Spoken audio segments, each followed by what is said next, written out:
à l'école de la prière. Bien-aimé, tu sens que tu as encore l'énergie, prie. Tu sens que tu as la force, prie. Tu sens que tu respires encore, prie. J'ai constaté que beaucoup de gens font de la prière un pneu de secours. C'est-à-dire, ils prient seulement quand ils sont dans des moments difficiles. Ils prient seulement quand ils se sentent dans des difficultés. Ils prient seulement quand ils se retrouvent dans une situation compliquée de leur vie. Ils prient seulement quand ils tombent malades. Bien-aimé, un conseil d'aujourd'hui. Retiens que tu dois prier. Tu dois prier lorsque tu as encore l'énergie. Lorsque tu as la force, prie. Lorsque tu as l'énergie, prie. Lorsque tu sens que tu as la force, tu respires, prie. Pourquoi je te demande de prier à tout moment et de ne pas faire de la prière ton pneu de secours? C'est parce que souvent, très souvent dans une situation difficile, nous ne sommes pas appelés de prier. Dans une situation compliquée de notre vie, nous ne sommes pas appelés à prier. Par contre, dans cette situation très difficile de notre vie, au lieu de prier, nous devons soit nous taire, soit louer Dieu. Alléluia. Je vais vous donner un exemple, c'est l'exemple de Jésus-Christ lui-même, notre modèle. Le Christ lui-même, notre modèle. La Bible dit, quand il était à la croix, lorsqu'il a vu que l'obscurité est arrivée, lorsqu'il a constaté que son Père l'a abandonné, Jésus-Christ a murmuré. D'autres lecteurs de la Bible vous diront que Jésus-Christ a prié.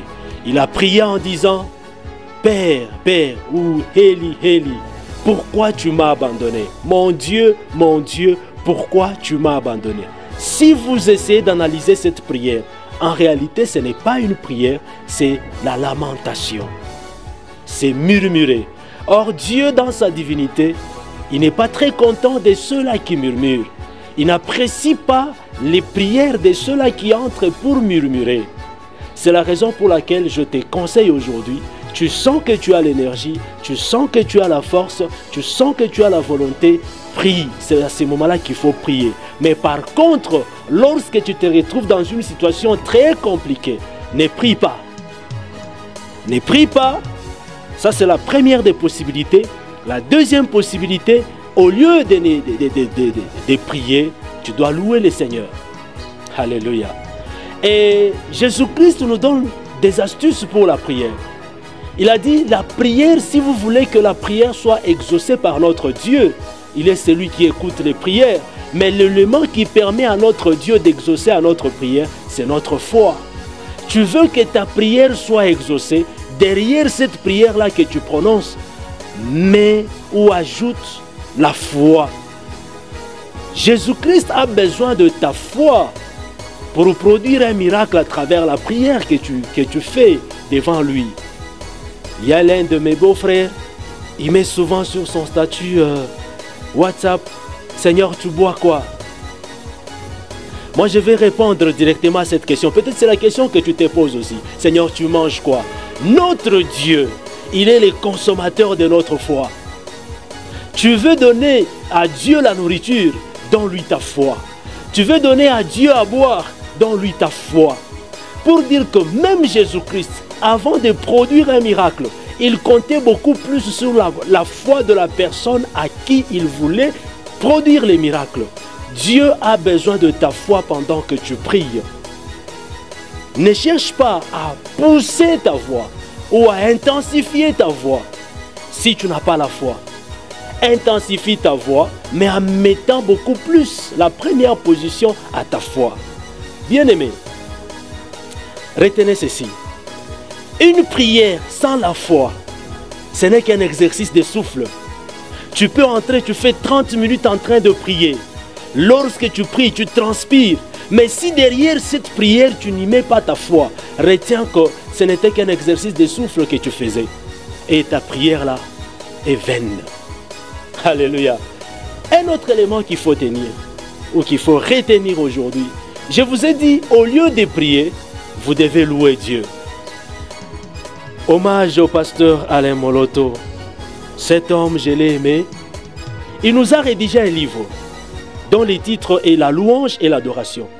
C'est un livre de 278 pages. Dans ce livre-là, il a dit la louange et l'adoration, c'est une même chose. Mais il s'est débrouillé. Il s'est débrouillé à travers ses recherches, vu qu'il était un adorateur praticien. À travers ses recherches, il est parvenu à dénicher un peu la différence entre la louange et l'adoration. Il a dit ceci: dans la louange, on raconte les mérites de Dieu pour ses bienfaits. Tandis que dans l'adoration, on fait intervenir Dieu pour qu'on exalte la personne ou le bienfaiteur qui a fait les miracles. Il a dit, la louange nous ouvre les portes des demeures éternelles de Dieu, tandis que l'adoration nous fait asseoir dans la gloire. Il a ajouté encore que si la louange proclame l'expression de la grandeur de Dieu, l'adoration à son tour élève les grands dieux. La louange vante Dieu pour les merveilles de la création, tandis que l'adoration nous fait contempler la bonté du merveilleux Créateur. La louange dresse la table du divin repas que nous consommons dans l'adoration. Dans les décors de l'intimité, lorsque la louange dit à Dieu « Béni sois-tu » et que l'action de grâce lui dit « Merci », l'adoration à son tour, elle lui dit « Je t'aime ». Quelqu'un dans la prière, quand il dit à Dieu « Je t'aime », c'est-à-dire il exprime l'adoration. Bien-aimé, j'ai essayé de parcourir ce livre. J'ai compris que le pasteur Alain Moloto n'était pas seulement un adorateur écrivain, mais il était un adorateur praticien. Les éléments qu'il a rédigés dans ces livres-là, ce sont les choses qu'il a eu à expérimenter personnellement avec le grand Dieu. Tu veux que le grand Dieu intervienne dans ta situation très difficile de ta vie, sois celui qui l'adore. C'est pourquoi j'insiste encore une fois, tu es dans une situation compliquée de ta vie, ne prie pas, garde silence, soit adore. C'est la raison pour laquelle même Moïse a pris le courage de dire aux enfants d'Israël, gardez silence, car l'Éternel interviendra pour vous. Car l'Éternel combattra pour vous. Tu sens que tu es dans une situation très compliquée. Ne parle pas, ne prie pas. Parce que si tu pries, si tu parles, ça ne sera pas des bonnes paroles, ça ne sera pas une bonne prière, ça ne sera que des murmures. Or Dieu se déplaît de personnes qui murmurent. Alléluia. Garde silence, sois toujours le Seigneur. Que le Seigneur Jésus-Christ nous bénisse abondamment. Si tu sens que tu es dans le besoin d'une prière particulière, tu peux nous écrire au numéro qui est affiché au bas de l'écran. Écris-nous, nous allons prier particulièrement pour toi. Et si tu sens que tu peux prier avec nous, je suis le représentant de la communauté internationale Le Champion par Christ. Prends mon numéro, demande que je t'intègre dans les groupes là où nous prions chaque jour, le matin de 5h à 6h et le soir de 21h à 22h30. Il y a des femmes fortes, il y a des hommes forts qui sont là pour prier, pour nous connecter à la grâce et à la grandeur de notre Seigneur Jésus-Christ, qui fait à ce que Dieu descende dans notre vie pour agir. Au-delà de ça, la communauté organise le réveil de champions. C'est un moment d'intimité avec Dieu pendant 3 jours.